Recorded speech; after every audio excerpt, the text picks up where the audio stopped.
नमस्कार दोस्तों, स्वागत है आप सभी का। आज हम लेके आए विज्ञान के अति महत्वपूर्ण प्रश्न। देखना यह है कि आप ग्रुप डी के लिए कितने तैयार हैं। 25 प्रश्नों का यह टेस्ट होगा। देखते हैं कि 25 में से आप कितने अंक सही करते हैं। टेस्ट से ये पता चल जाएगा कि आप ग्रुप डी के लिए कितने प्रिपेयर हैं, कि आपको अपनी तैयारी और कितनी रखनी चाहिए। ठीक है, चलते हैं अपने पहले क्वेश्चन की तरफ। तो हमारा आज का पहला क्वेश्चन है, कवकों के अध्ययन संबंधी विज्ञान को कहा जाता है। सभी अपना आंसर करेंगे।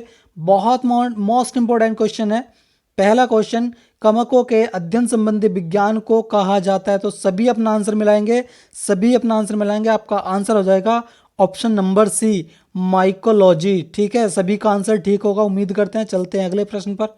अगला प्रश्न है, सामान्य आंख के लिए स्पष्ट दृष्टि की न्यूनतम दूरी कितनी होती है। सभी अपना आंसर करेंगे। बहुत इंपॉर्टेंट क्वेश्चन है ये भी। सामान्य आंख के लिए स्पष्ट दृष्टि की न्यूनतम दूरी कितनी होती है। तो सभी अपना आंसर मिलाएंगे। सभी का आंसर हो जाएगा ऑप्शन नंबर डी, 25 सेंटीमीटर। ठीक है, सभी का ठीक होगा। चलते हैं अगले प्रश्न पर। अगला क्वेश्चन है, वाहनों की हेडलाइट में किस दर्पण का उपयोग किया जाता है। बहुत इंपॉर्टेंट क्वेश्चन है। कुछ इसी प्रकार के क्वेश्चन आपके बनने वाले हैं। तो सभी अपना आंसर बताएंगे। वाहनों की हेडलाइट में किस दर्पण का उपयोग किया जाता है। तो सभी अपना आंसर मिलाएंगे। आपका आंसर हो जाएगा ऑप्शन नंबर बी, अवतल दर्पण। तो वाहनों की हेडलाइट में कौन से दर्पण का उपयोग किया जाता है, अवतल दर्पण का। ऑप्शन नंबर बी आपका आंसर हो जाएगा। चलते हैं अगले प्रश्न पर। अगला क्वेश्चन बहुत इंपॉर्टेंट क्वेश्चन है। उम्मीद करते हैं इस प्रश्न का आंसर आपको सभी को आता भी होगा। तो क्वेश्चन है, उगता एवं डूबता सूर्य लाल प्रतीत होता है क्योंकि। बहुत इंपॉर्टेंट क्वेश्चन है, बहुत बार एग्जाम में पूछा हुआ प्रश्न है। तो सभी बताएंगे। उगता एवं डूबता सूर्य लाल प्रतीत होता है क्योंकि। तो सभी अपना आंसर मिलाएंगे। आपका आंसर हो जाएगा ऑप्शन नंबर बी, लाल रंग का प्रकीर्णन सबसे कम होता है। चलते हैं अगले प्रश्न पर। आज का पांचवा प्रश्न है, अधिक ऊंचाई पर चढ़ता हुआ व्यक्ति आगे की ओर क्यों झुक जाता है। बहुत ही इंपॉर्टेंट क्वेश्चन है, बहुत बार एग्जाम में पूछा हुआ प्रश्न है। अधिक ऊंचाई पर चढ़ता हुआ व्यक्ति आगे की ओर क्यों झुक जाता है। सभी को आंसर आना चाहिए और कुछ इसी प्रकार से आपसे आंसर पूछे जाएंगे रेलवे ग्रुप डी में। तो सभी अपना आंसर मिलेंगे। आपका आंसर हो जाएगा ऑप्शन नंबर सी, स्थायित्व बढ़ाने के कारण। तो सभी का आंसर उम्मीद करते हैं ठीक होगा। ऑप्शन नंबर सी आपका आंसर हो जाएगा। चलते हैं अगले प्रश्न पर। अगला क्वेश्चन है, बहुत very very very important question है, बहुत महत्वपूर्ण प्रश्न है। बिजली के फ्यूज का तार किस से बना होता है। बहुत इंपॉर्टेंट क्वेश्चन है, बहुत बार एग्जाम में पूछा हुआ है। तो सभी अपना आंसर बताएंगे। बिजली के फ्यूज का तार किस से बना होता है। तो सभी अपना आंसर मिलाएंगे। आपका आंसर हो जाएगा तांबा एवं टिन की मिश्र धातु से। आपका आंसर हो जाएगा तांबा एवं टिन की मिश्र धातु से। Option number C. चलते हैं अगले प्रश्न पर। अगला प्रश्न है, परमाणु बम किस सिद्धांत पर आधारित है। बहुत बार एग्जाम में पूछा गया। उम्मीद करते हैं भाई इसका तो आंसर सभी को आता होगा और ये नंबर किसी का भी नहीं कटना चाहिए। तो परमाणु बम किस सिद्धांत पर आधारित है। सभी को अपना आंसर सही सही बताना है। परमाणु बम किस सिद्धांत पर आधारित है। तो आपका आंसर आ जाएगा ऑप्शन नंबर डी, नाभिकीय विखंडन पर। तो उम्मीद करते हैं सभी का आंसर सही होगा। चलते हैं अगले प्रश्न पर। अगला प्रश्न बहुत इंपॉर्टेंट प्रश्न है। सूर्य बना हुआ है मुख्यतः, बहुत बार एग्जाम में पूछा हुआ प्रश्न है, बहुत बार एग्जाम में पूछा हुआ है भाई। सूर्य बना हुआ है मुख्यतः, क्या ही बोले इस क्वेश्चन के लिए, इतनी बार एग्जाम में पूछा गया है। सूर्य बना हुआ है मुख्यतः। उम्मीद करते हैं इस प्रश्न का आंसर सभी को आता होगा और कोई भी आंसर इसका गलत नहीं करेगा। तो सभी अपना आंसर मिलाएंगे। सूर्य बना हुआ है मुख्यतः। आपका आंसर हो जाएगा ऑप्शन नंबर डी, ए एवं बी दोनों से। तो हाइड्रोजन से और हीलियम दोनों से मिलकर बना है। ठीक है, तो सूर्य किससे बना हुआ है, किससे सूर्य बना हुआ है मुख्यतः, किससे, हाइड्रोजन से और हीलियम से। तो आपका आंसर हो जाएगा ऑप्शन नंबर डी, ए एवं बी दोनों से। ठीक है, चलते हैं अगले प्रश्न पर। अगला प्रश्न है, शुद्ध जल का पीएच मान होता है। बहुत इंपॉर्टेंट क्वेश्चन है, ये भी बहुत बार एग्जाम में पूछा हुआ प्रश्न है। शुद्ध जल का पीएच मान होता है। उम्मीद करते हैं इस प्रश्न का सभी को आंसर होता होगा। आज लगता है 25 के 25 ही अंक प्राप्त करेंगे। तो सभी अपना आंसर मिलाएंगे। आपका आंसर हो जाएगा ऑप्शन नंबर बी, 7। तो 7 शुद्ध जल का पीएच मान कितना होता है, 7। तो सभी अपना आंसर मिलाएंगे ऑप्शन नंबर बी। चलते हैं अगले प्रश्न पर। 10वां प्रश्न है आज का, वायुयान की ट्यूबों में कौन सी गैस भरी रहती है? बहुत बार एग्जाम में पूछा हुआ प्रश्न है। उम्मीद करते हैं इस प्रश्न का आंसर सभी को आता होगा, तो सभी अपना आंसर बताएंगे। वायुयान की ट्यूबों में कौन सी गैस भरी रहती है? तो सभी अपना आंसर मिलाएंगे। आपका आंसर हो जाएगा ऑप्शन नंबर सी, निऑन। तो सभी का आंसर हो जाएगा ऑप्शन नंबर सी। चलते हैं अगले प्रश्न पर। 11वां प्रश्न है, मेंढक किस वर्ग का जंतु है? बहुत बार एग्जाम में पूछा हुआ प्रश्न है ये भी। मेंढक किस वर्ग का जंतु है? बहुत बार एग्जाम में पूछा जाता है और इस बार भी टेस्ट में आपको दिया गया है, तो सभी को अपना आंसर बताना है कौन सा है। आपका सही आंसर बताएंगे और हमारे कमेंट बॉक्स में हमें जरूर बताएंगे तो आपके 25 में से कितने अंक सही हैं। तभी आपको पता चलेगा कि आप अपने एग्जाम के लिए कितने तैयार हैं। तो ठीक है, सभी का आंसर सही होगा उम्मीद करते हैं, तो सभी अपना आंसर मिलेंगे। आपका आंसर रहेगा ऑप्शन नंबर बी, एम्फीबिया। चलते हैं अगले प्रश्न पर।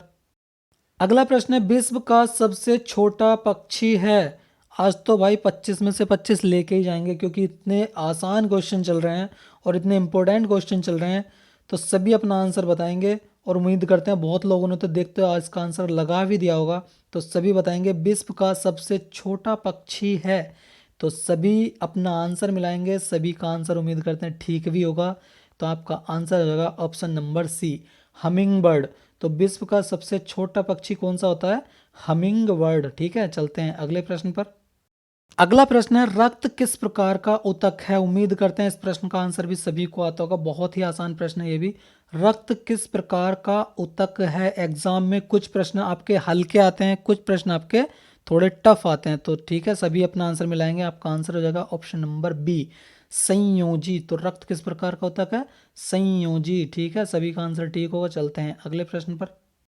अगला प्रश्न बहुत इंपॉर्टेंट प्रश्न है, हीमोग्लोबिन पाया जाता है? बहुत बार एग्जाम में पूछा गया प्रश्न है और उम्मीद करते हैं इस प्रश्न का आंसर भी सभी ने देखते ही लगा दिया होगा। तो हीमोग्लोबिन पाया जाता है, तो सभी अपना आंसर मिलाएंगे लाल रक्त कण में। आपका आंसर रहेगा ऑप्शन नंबर बी, लाल रक्त कण में। इंग्लिश में इसको RBC बोला जाता है। ठीक है भाई, चलते हैं अगले प्रश्न पर।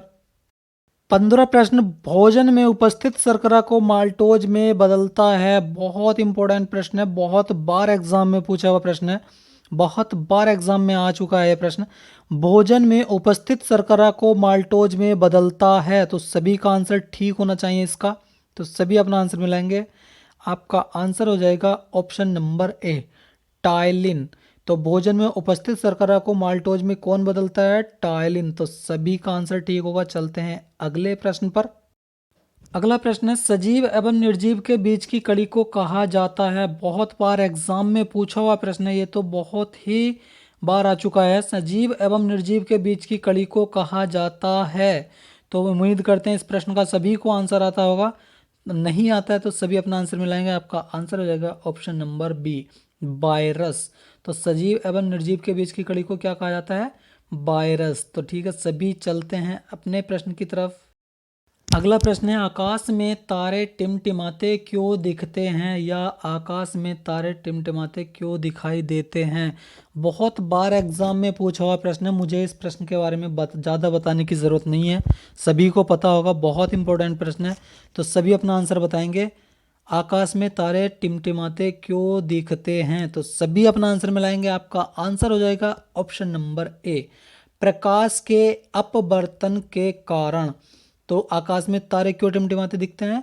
प्रकाश के अपवर्तन के कारण। उम्मीद करते हैं सभी का आंसर ठीक होगा। तो चलते हैं अपने अगले प्रश्न पर। अगला प्रश्न बहुत बहुत महत्वपूर्ण प्रश्न है, मनुष्य की आंखों में किसी वस्तु का प्रतिबिंब निम्न में से किस भाग पर बनता है? बहुत बार एग्जाम में पूछा हुआ प्रश्न है, सभी को अपना आंसर बताना है। उम्मीद करते हैं सभी के अभी तक सभी क्वेश्चन ठीक होंगे, तो सभी अपना आंसर मिलाएंगे। आपका आंसर हो जाएगा ऑप्शन नंबर सी, रेटिना। तो मनुष्य की आंखों में किसी बिंदु का प्रतिबिंब निम्न में से किस भाग पर बनता है? रेटिना पर। तो सभी का आंसर ठीक होगा। चलते हैं अपने अगले प्रश्न पर। अगला प्रश्न बहुत महत्वपूर्ण प्रश्न है, उबलते जल की अपेक्षा भाप से जलने पर अधिक कष्ट होता है क्योंकि जल की अपेक्षा भाप की गुप्त ऊष्मा होती है। तो कैसी होती है सभी को बताना, बहुत इंपॉर्टेंट क्वेश्चन है। इस प्रकार के आपसे प्रश्न आपसे रेलवे ग्रुप डी में पूछे जाने हैं, तो सभी अपना आंसर बताएंगे। और सभी अपना आंसर मिलाएंगे, आपका आंसर हो जाएगा ऑप्शन नंबर बी, अधिक होती है। तो उबलते जल की अपेक्षा भाप से जलने पर अधिक कष्ट होता है, क्योंकि जल की अपेक्षा भाप की गुप्त ऊष्मा से अधिक होती है। तो सभी का आंसर ठीक होगा। चलते हैं अगले प्रश्न पर। सूर्य से पृथ्वी पर ऊष्मा का संचरण किस विधि के द्वारा होता है? बहुत बार पूछा गया ये प्रश्न भी एग्जाम में। हमारा 20वां प्रश्न है, सूर्य से पृथ्वी पर ऊष्मा का संचरण किस विधि के द्वारा होता है? तो बहुत इंपॉर्टेंट क्वेश्चन है, सभी अपना आंसर बताएंगे। उम्मीद करते हैं इस प्रश्न का आंसर सभी को आता होगा। नहीं आता है तो सभी अपना आंसर मिलेंगे। आपका आंसर हो जाएगा ऑप्शन नंबर सी, विकिरण। तो आपका आंसर हो जाएगा ऑप्शन नंबर सी, विकिरण। तो चलते हैं अपने अगले प्रश्न पर। अगला प्रश्न है, प्रेशर कुकर में खाना जल्दी पकता है क्यों? बहुत बार एग्जाम में पूछा हुआ प्रश्न है, बहुत ही महत्वपूर्ण प्रश्न है और उम्मीद करते हैं सभी को इस प्रश्न का आंसर आता होगा। और मुझे नहीं लगता कि इस प्रश्न के बारे में ज़्यादा आपको व्याख्या करने की ज़रूरत होगी। तो सभी को इस प्रश्न का आंसर आता होगा, सभी अपना आंसर मिलाएंगे। आपका आंसर हो जाएगा option number A, pressure cooker के अंदर दाब बढ़ने से पानी का क्वथनांक बढ़ जाता है। तो उम्मीद करते हैं सभी का आंसर ठीक होगा। तो चलते हैं अपने अगले प्रश्न पर। अगला प्रश्न है, बहुत महत्वपूर्ण प्रश्न है, बहुत बार एग्जाम में पूछा हुआ प्रश्न है। अभी तो मैंने क्वेश्चन को पढ़ा भी नहीं है और बहुत लोगों ने इसका आंसर दे भी दिया है। तो पानी की बूंदों के गोल होने का कारण है, बहुत इंपॉर्टेंट प्रश्न है। पानी की बूंदों के गोल होने का कारण है, तो सभी का ठीक है आंसर। तो चलते हैं, सभी अपना आंसर और मिला लीजिए। सभी का आंसर हो जाएगा ऑप्शन नंबर बी, पृष्ठ तनाव। तो इस प्रश्न के बारे में मुझे ज़्यादा बताने की ज़रूरत नहीं पड़ी, तो सभी ने अपना आंसर ठीक दिया है। पानी की बूंदों के गोल होने का कारण क्या है? पृष्ठ तनाव। तो ठीक है, चलते हैं अपने अगले प्रश्न पर। अगला प्रश्न बहुत महत्वपूर्ण प्रश्न है, पानी से भरे गिलास में एक बर्फ का टुकड़ा तैर रहा है, तो बर्फ के पिघल जाने पर पानी का तल कैसा होगा? सभी को अपना आंसर बताना है, बहुत बार एग्जाम में पूछा हुआ प्रश्न है और उम्मीद करते हैं सभी को इसका आंसर आना भी होगा, आना भी चाहिए या आता ही होगा। तो सभी अपना आंसर मिलाएंगे, आपका आंसर हो जाएगा ऑप्शन नंबर सी, अपरिवर्तित रहेगा। तो पानी से भरे गिलास में एक बर्फ का टुकड़ा तैर रहा है और बर्फ के पिघल जाने पर पानी का तल कैसा रहेगा? अपरिवर्तित रहेगा। तो सभी अपना आंसर मिला लीजिए, ऑप्शन नंबर सी। चलते हैं अपने अगले प्रश्न पर। अगला प्रश्न है, निम्न में से किस तिथि को विश्व पर्यावरण दिवस मनाया जाता है? बहुत ही महत्वपूर्ण प्रश्न है और बहुत बार एग्जाम में पूछा गया है, इसको तो सैकड़ों बार पूछा गया एग्जाम में। और ठोस वाला नंबर है, इस नंबर को तो कोई भी नहीं कटने देगा। अपने इस नंबर को 24वें अंक को कोई नहीं कटने देगा। तो उम्मीद करते हैं अब तक 24 में से 24 अंक आपने प्राप्त किए होंगे। तो आपका आंसर हो जाएगा ऑप्शन नंबर सी, 5 जून। तो विश्व पर्यावरण दिवस कब मनाया जाता है? 5 जून को। चलते हैं अपने लास्ट प्रश्न की तरफ। आज के सेशन का हमारा लास्ट प्रश्न है, निम्न में कौन सी गैस वायु प्रदूषण नहीं करती है? तो गाइस सभी को बताना है 25 में से आपके कितने अंक आए हैं, हमारे कमेंट बॉक्स में ज़रूर हमें बताएंगे। तो सभी अपना आंसर मिलाएंगे, आपका आंसर हो जाएगा option number C, CNG gas वायु प्रदूषण आपकी नहीं करती है। तो हमारे चैनल को सब्सक्राइब कीजिए, लाइक कीजिए और वीडियो को शेयर कीजिए। उम्मीद करते हैं इस टेस्ट से आपको पता चला होगा कि आपके अंदर आपकी कितनी कमी है या आप अपने एग्ज़ाम के लिए कितने तैयार हैं। जय हिंद।